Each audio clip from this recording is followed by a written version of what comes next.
オホーツク流氷館から斜里町へ移動しています。途中、レトロで素敵な無人駅を発見したので、急遽立ち寄ることに。オホーツク海に一番近い駅です。海岸まで20メートルだそうです。待合室の壁には、ここを訪れた方の名刺や切符などで埋め尽くされていました。天井にはどうやって貼ったんだろう。私たちも、ここに来た軌跡を残しておけばよかった。この無人駅には、駅の事務室だったスペースを改装した喫茶店があります。店の椅子や網棚は、旧型客車で使用されていたものを再利用しているそうです。お腹が空いていなかったので入らなかったのですが、素敵な雰囲気の喫茶店ですね。ホームに行ってみました。本当に海が近いですね。北海道という広大な土地のせいもあって、果てしなく続く線路がかっこいいですね。時期になると流氷が見れるらしく、流氷見学用の展望台が設置されています。少し霧がかっていたので、ここで電車が現れるとかっこいいだろうなと思って見ていました。トイレは次の道の駅ですることをおすすめします。北浜駅から車で5分のところにある小清水原生花へ花にも立ち寄りました。駅舎がかわいい。すぐ裏に JR 原生花園駅があります。小清水原生花園を覗いてみましょう。味とお土産、花街道にあるジェラートクリーム童話さんへ直行します。ここのアスパラジェラートを食べたかったのです。種類は北海道ならではといった感じですね。アスパラと桜餅を選んでみました。アスパラは繊維とかアスパラ臭はなく美味しかったのでおかわりしました。桜餅はもちもちしていました。花街道は花とつながっています。小清水原生花園では天然の花畑を年間を通して200種類見ることができます。一番にぎわいを見せるのは6月半ばから7月半ばだそうです。この線路を渡った先に天然の花畑が広がっています。咲き誇った時期にまた訪れてみたいです。お次は車で4分のところにある道の駅花やか小清水へ立ち寄りました。 JR 浜小清水の駅舎と道の駅が一体となった施設です。軽食喫茶スペースがあるのですが、時間に間に合わず行けなかった。ここのなんだこれスティックを食べてみたかったです。ここで白花豆を発見。カムリンで食べたソフトクリームが美味しかったのと、栄養がありやすかったので購入してみました。ここも無人駅です。そうそう、ここのじゃがいものスイートポテト美味しいらしいですよ。急遽いろいろ立ち寄ってしまいましたが、ここからは予定していたスポットへ行きます。道の駅花やかから車で約30分のところにある天に続く道です。今日は天気が悪いのですが、これはこれで霧に包まれて幻想的です。天気がいい日に見る夕日が最高らしいですよ。お次は願いが叶う水として有名な雷雲の水へ行きます。天に続く道から車で20分ほどです。本日最後のスポットです。斜里岳に積もった雪が伏流水となって湧き出したのがこの水です。夏は冷たく、冬は凍らない美味しいお水です。この水を飲むと、運が来て願い事が叶うとパワースポットのようになっています。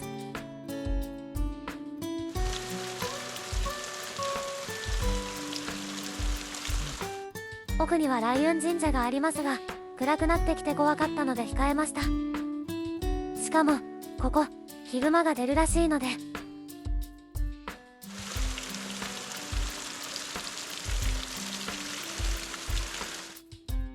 本日のお宿、ルートイングランティア知床へ到着しました。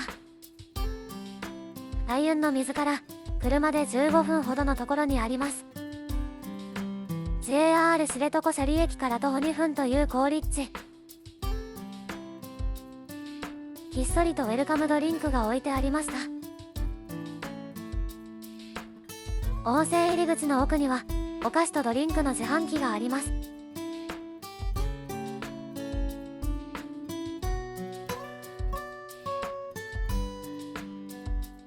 ここが知床温泉知床の湯入り口です。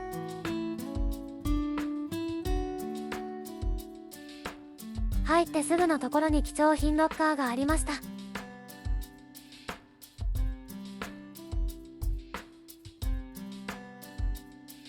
源泉かけ流しの温泉で、成分はナトリウム塩化物泉です。お部屋の紹介です。コンフォートツイン20平米のお部屋でした。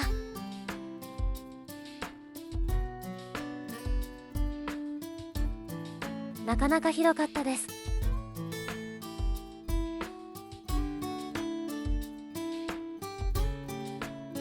テレビの下にケトル類と冷蔵庫があります。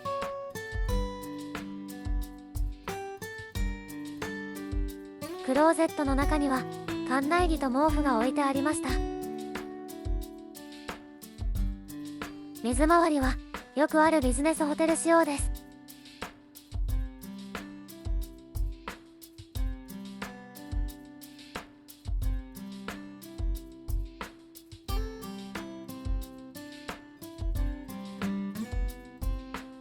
アメニティもちゃんと置いてありました。テレビで大浴場や朝食会場の混雑具合がわかります。それぞれのベッドサイドにコンセントがあるのは助かります。なんと明日行く知床五湖ツアーの予約時に宿泊ホテルを登録していたため案内が届いてました。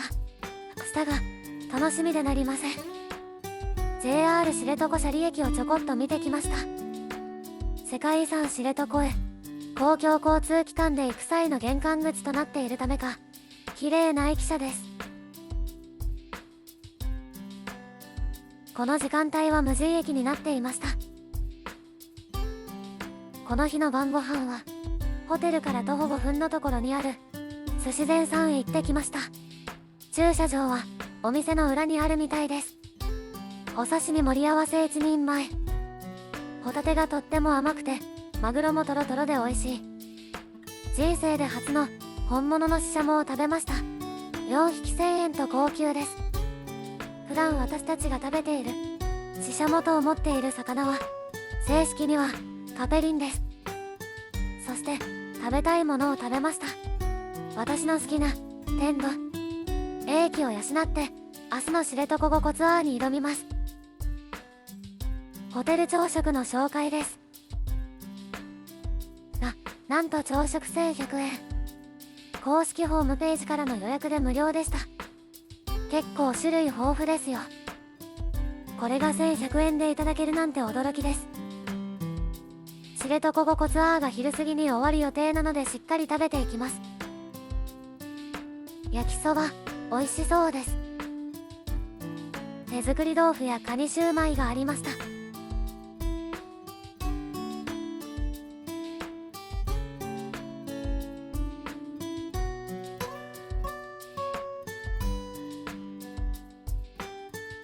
鮭と昆布の混ぜご飯がありました。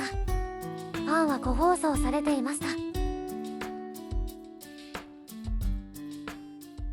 知床五湖一周ツアーは9時始まりです。その前にプロのガイドさんと合流するためホテルから40分ほどのところにある知床ネイチャーオフィスさんへ向かいます。その途中におしんこしんの滝があるのでちょこっと寄り道。時間の都合で上までは行きませんでしたがそれでも水量がすごくて迫力がありました。知床ネイチャーオフィスに到着しました。参加人数が集まり次第マイクロバスに乗って知床自然センターへ向かいます。道中鹿がいました。小鹿は2割しかいないので見れてラッキーだそうです。やってきました。ここが知床自然センターです。こっちへ行くと高架木道という公衆なしかつ誰でも無料で行けるフリーエリアに行けます。軽食がいただける売店やショップも入っています。奥に券売機があるのは少し分かりにくい。私たちが歩くところは講習を受け知床五湖登録引率者の資格を持つガイドを伴わないといけません。そしてこのツアーは当たり前ですが食べ物を持っていくのは厳禁です。どドリンクは水飲み OK です。糖分の入っているドリンクはダメです。春はヒグマたちが冬眠から覚める季節です。冬ごもりの期間中にメスは出産するので、冬眠明けは親子グマを見ることができます。初夏はヒグマの繁殖期。オスがメスを求めて活動したり、子グマが親離れをするので、クマの行動範囲が広くなります。秋は冬ごもり前の食料確保期です。脂肪を蓄えるために鮭や果実を求めて活動します。冬は餌がなくなるので冬眠します。秋に蓄えた脂肪を消費して過ごすため、基本絶食、無排泄で過ごします。ということで、私たちは初夏に訪れてみました。スタート地点では笹の背丈が高いですが、奥に進むにつれて低くなっていきます。私たちは事前にネットで申し込みをしたのですが、空きがあれば当日飛び込みも OK です。人間に踏みつけられてダメージを負った植物は回復までに長い時間を要します。なので、ぬかるみや水たまりがあっても遊歩道をどんどん進みます。野生のフクロウを発見しました。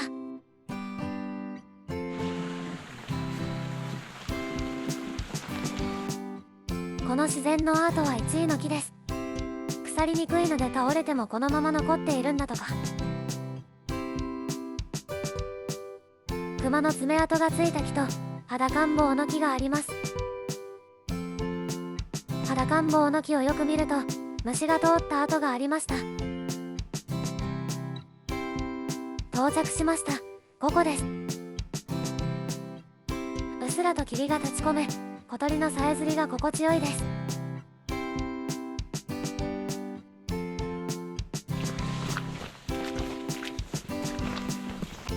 お次は4個です。湖面の揺れがない日なので綺麗に全反射しています。この大きな葉っぱは水芭蕉の葉です。ヒグマは水芭蕉の根を食べます。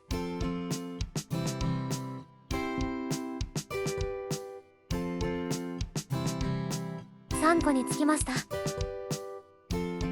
さっきより霧が濃いですね。3個は2つ展望テラスがあります。この空間美しいですね。好きです。ここは3個の2つ目の展望テラスです。一つの絵画のようです。ムーミン谷を連想してしまいました。霧の濃淡で見る景色が変わりとても幻想的です。この沢は雪解け水で増水するのですが、雪が溶けきって水の流れが止まると葉が一気に増殖します。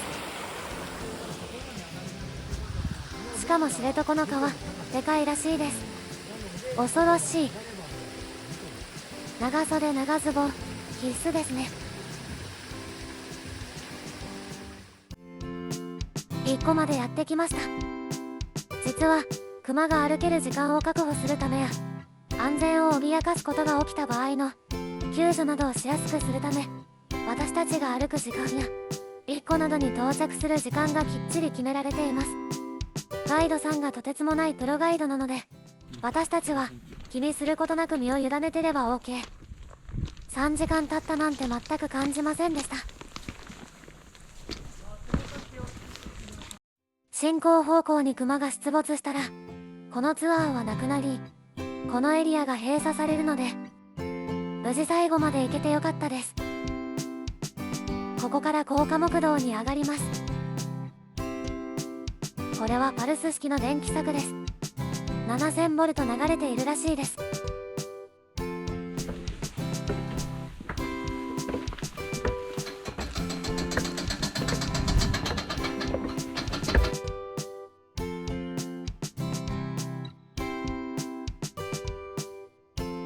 さすがに高さがあるので、高架木道から見る景色は今までと違いますね。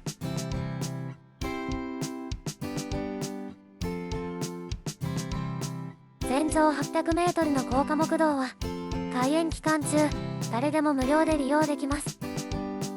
高架木道は安全なので少しだけ自由時間が設けられました。そしてバリアフリーなので車椅子の方やベビーカーでも気軽に散策できます。帰りの道で親子グマを発見しました。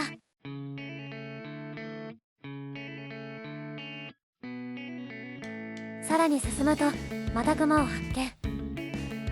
ちゃんと歩道を歩いていて偉いですね。刺激しないように徐行して通り過ぎます。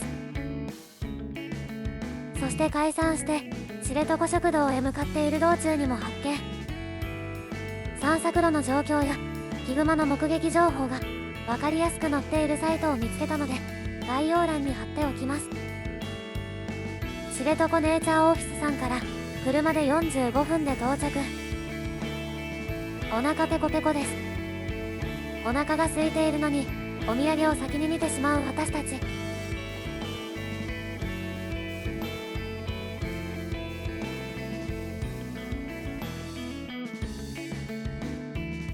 メニューの種類が半端ないですね。おすすめに従って食べてみることにしました。席同士の間隔も十分にとってあり広々とした食堂です。鹿肉丼と羅臼昆布ラーメン。透明度の高いスープはあっさりながらも塩味が効いておりスープがおいし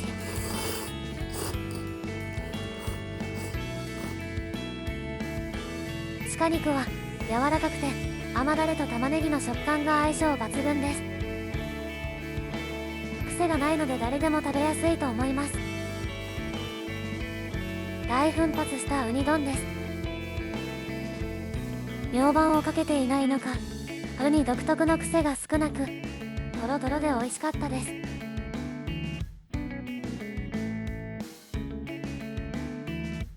あっという間に帰る時間がやってきました。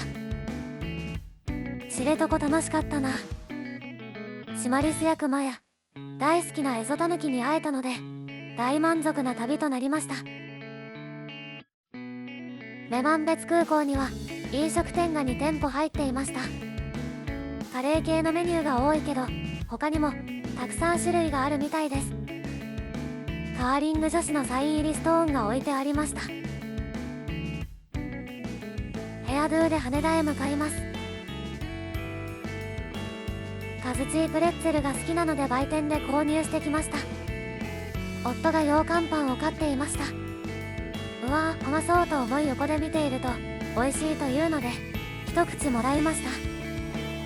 お腹が空いていたからなのか思ったよりいけます。今回の旅は北海道の動物たちと触れ合いまくる旅でした。3回も適度な距離を保ってヒグマが見れてラッキーでした。また違う季節に知床ごっこツアーに行ってみたいです。今回もご視聴ありがとうございました。